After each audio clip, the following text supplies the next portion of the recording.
Hi, this is Jaya. In this video, we shall see the summary of To His Coy Mistress, a poem by Andrew Marvell. In this poem, we find Andrew Marvell urging a young woman to enjoy the pleasures of life before death claims her. He says, if we had all the time in the world, your prudishness wouldn't be a problem.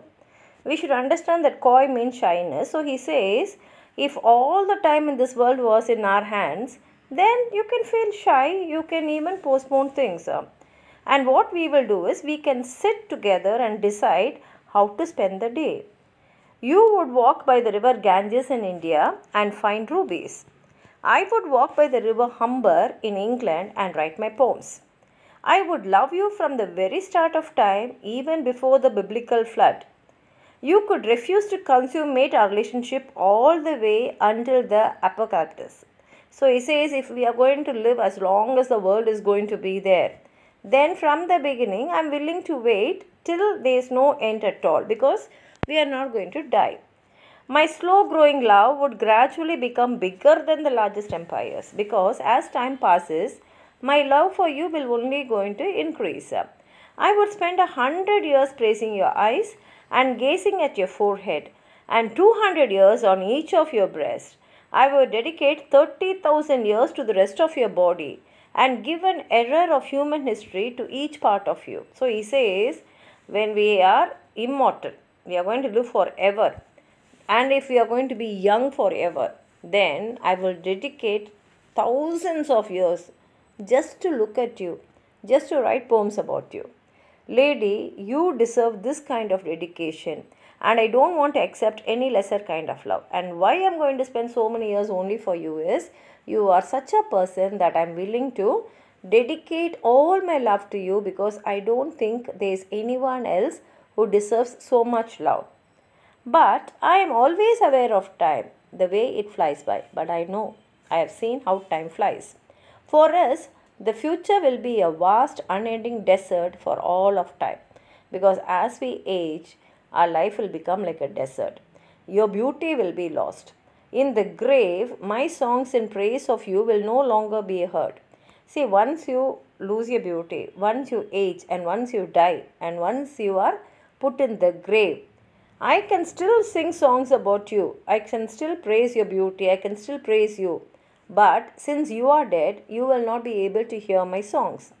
And worms will take the virginity from you so carefully, which you have protected during life.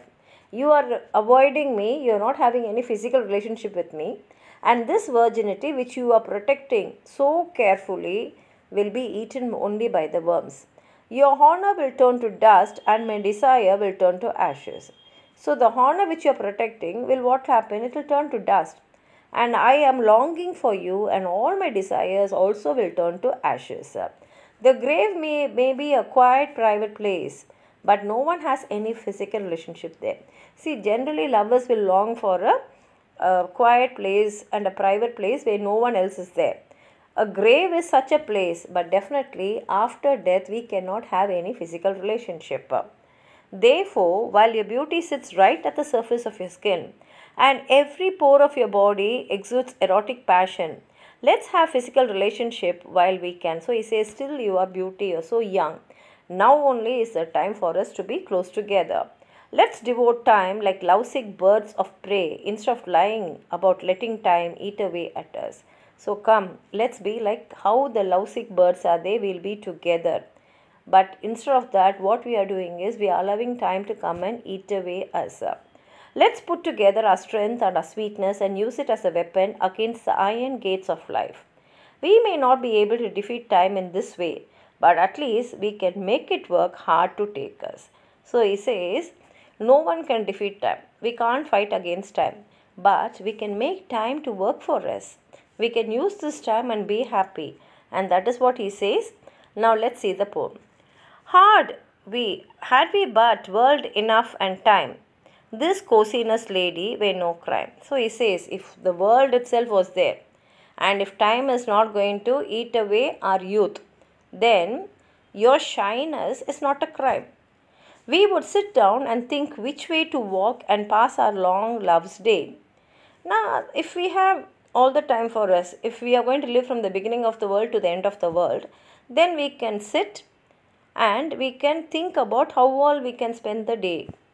Thou by the Indian Ganges side shouldst rubies find. You can go to India and walk by the river Ganges and collect rubies.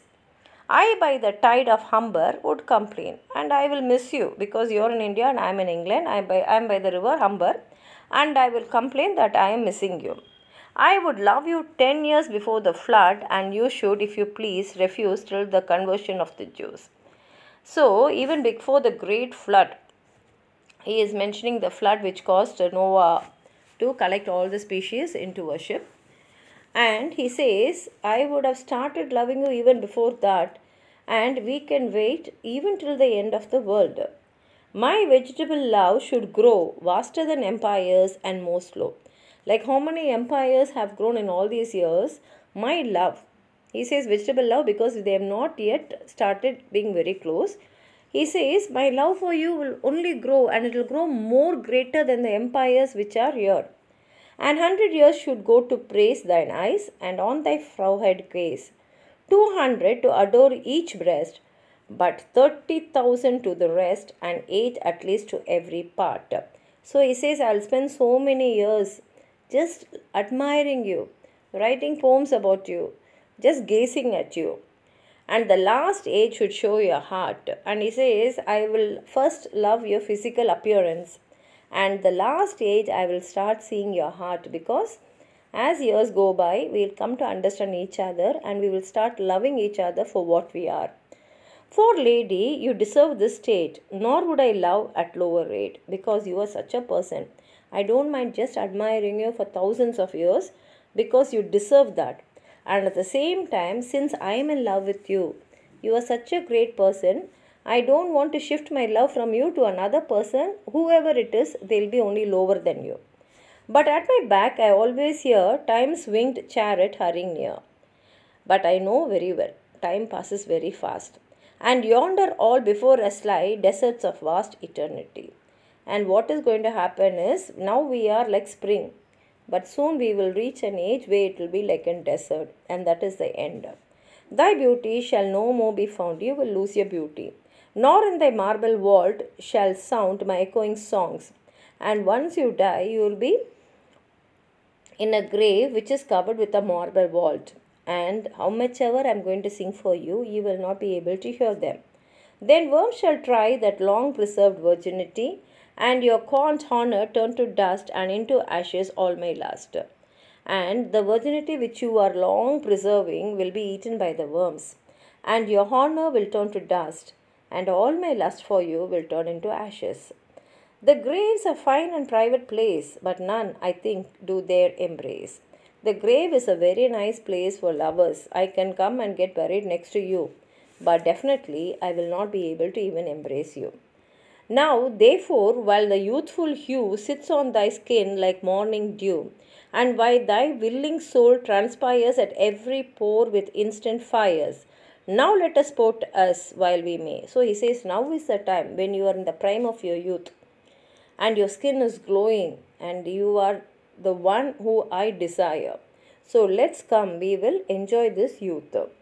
And now, like amorous birds of prey, rather at once our time devour than languish in his slow chapped power.